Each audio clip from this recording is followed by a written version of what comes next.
नमस्कार दोस्तों, क्या कभी आपके साथ ऐसा हुआ है कि आपके जो पशु है उसके थन में थोड़ी दिक्कत आई, उसको एक प्रकार का एंटीबायोटिक लगाया गया, उसको कोई आराम नहीं हुआ, फिर बाद में दूसरे प्रकार का एंटीबायोटिक लगा दिया गया, फिर आराम नहीं हुआ, तो फिर और बड़ा एंटीबायोटिक लगा दिया गया, 3 बार 4 बार इसका इलाज कर दिया गया, लेकिन कोई परिणाम सामने नहीं आया है।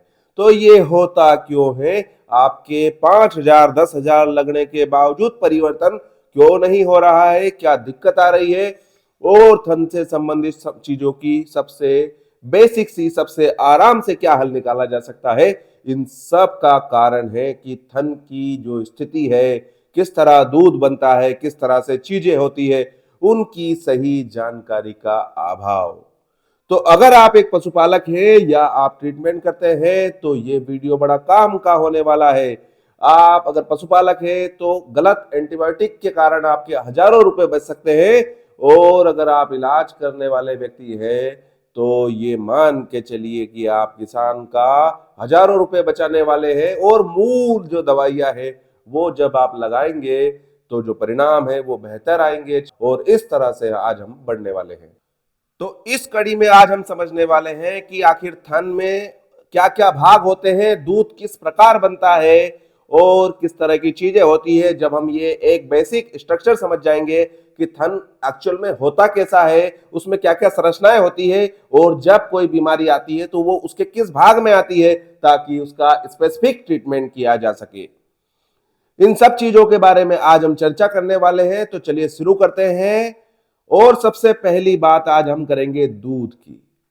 ये दूध है जो आधार है किसी भी पशुपालन के व्यवसाय का। आज अगर कोई डेयरी है या कोई पशुपालक करता है तो उसका मूल कारण है दूध का उत्पादन, क्योंकि दूध एक संपूर्ण आहार है और पूरी जो पशुपालन की अर्थव्यवस्था है वो कहीं ना कहीं दूध और इससे बनने वाले प्रोडक्ट के ऊपर ही टिकी हुई है।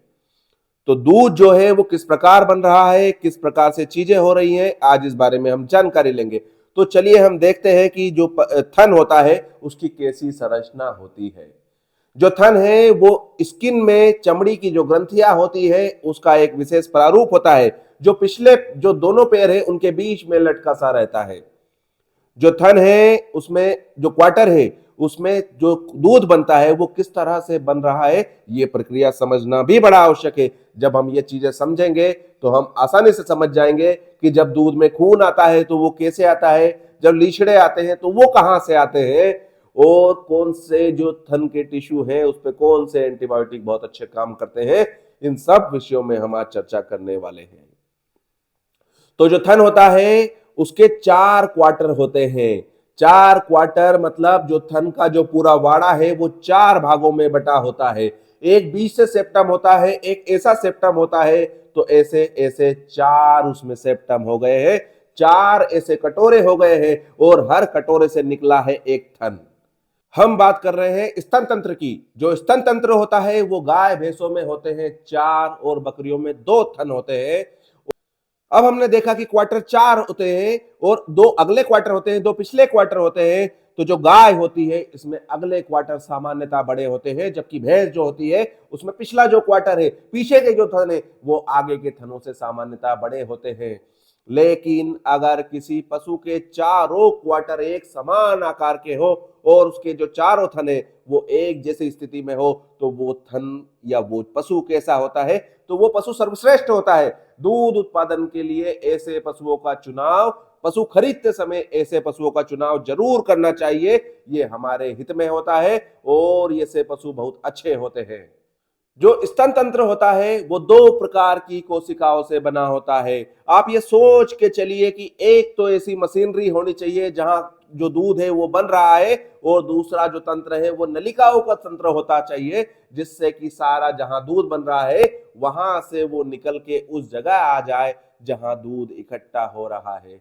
हम प्रति क्वार्टर की बात करें तो जो मशीनरी होती है, जो होता है वो अंगूर के गुच्छों जैसी संरचनाएं होती है, जहां पर एल्वियोलाई होती है। एल्वियोलाई में खून आता है, वहां से छनता है और वापस चला जाता है, और जो एल्वियोलाई है वो दूध बनाती है। दूध बनाने के लिए 50 लीटर खून की आवश्यकता होती है। प्रति 50 लीटर खून जब उस एल्वेलाई से गुजरता है तब जाके बनता है 1 लीटर दूध।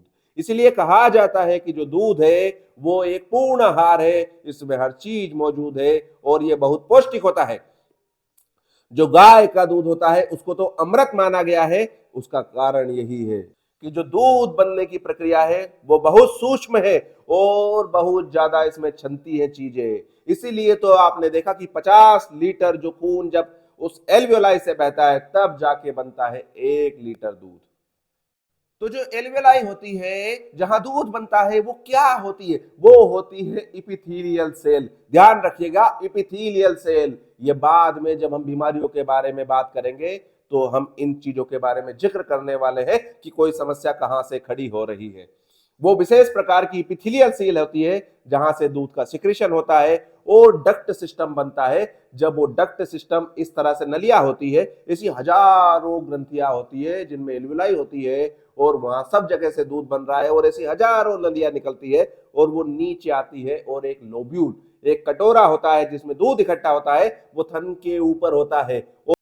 उस लोब्यूल से निकलती है थन वाली नलिका और जो थन की नलिका होती है उसके आसपास मस्कुलर टिश्यू होते हैं जो कठोर होते हैं। इसीलिए आप देखते हैं कि जब तक उसको दबाया ना जाए, जब तक दूध सामान्यतः नहीं निकलता है और जो थन वाली नली है उसके आसपास ऐसी मांसपेशियों का गुच्छा बना हुआ है, वो मजबूत गुच्छा है तो वो दूध को गिरने से रोकता है। लेकिन जब हम उसको जोर से दबाते हैं तो वो वहां से जगह बन जाती है और दूध निकलने आता है। भैंसों में ये जो मांस के जो गुच्छे हैं, जो मांस की कोशिकाएं हैं, जो मस्कुलर पार्ट है, जो टीट केनाल को घेरे हुए हैं, वो मजबूत होता है। इसीलिए आपने देखा होगा कि जो भैंस है उसका दूध निकालना गाय का दूध निकालने की अपेक्षा थोड़ा कठिन होता है। भैंस थोड़ी कठोर होती है जबकि गाय जो है वो फोसरी होती है। गाय का दूध निकालना भैंस के दूध निकालने की अपेक्षाकृत थोड़ा सा आसान होता है। तो अब हम धीरे से जानने वाले हैं कि जो दूध होती है, जो कोशिकाएं, स्तन की कोशिकाएं होती हैं, वो किस तरह की होती हैं। आप ये देख रहे हैं कि सबसे पहले एल्वियोलर सेल है, वहां से डक्ट कोशिकाएं हैं, वहां से लोब्यूल है जहां दूध इकट्ठा होता है, फिर टीट केनाल जो थन वाली जो केनाल है, जो नलिका है, वहां से आता है और नीचे रहता है स्फिंक्टर जहां से थन का छिद्र जहां से दूध निकलता है। अब किस स्टेज पे कौन सी समस्या होती है, अगर किसी थन में से खून आ रहा है तो वो किस कोशिका से आता है, दूध में अगर लिचड़े आ रहे हैं तो वो कहां से बन रहे हैं, आने वाले वीडियो में इन सब विषयों के बारे में चर्चा होगी। कौन सी जो समस्या है उसमें कौन सा एंटीबायोटिक सबसे अच्छा होता है, इस बारे में चर्चा होने वाली है। तो हमारे साथ बने रहिए। बहुत बहुत धन्यवाद।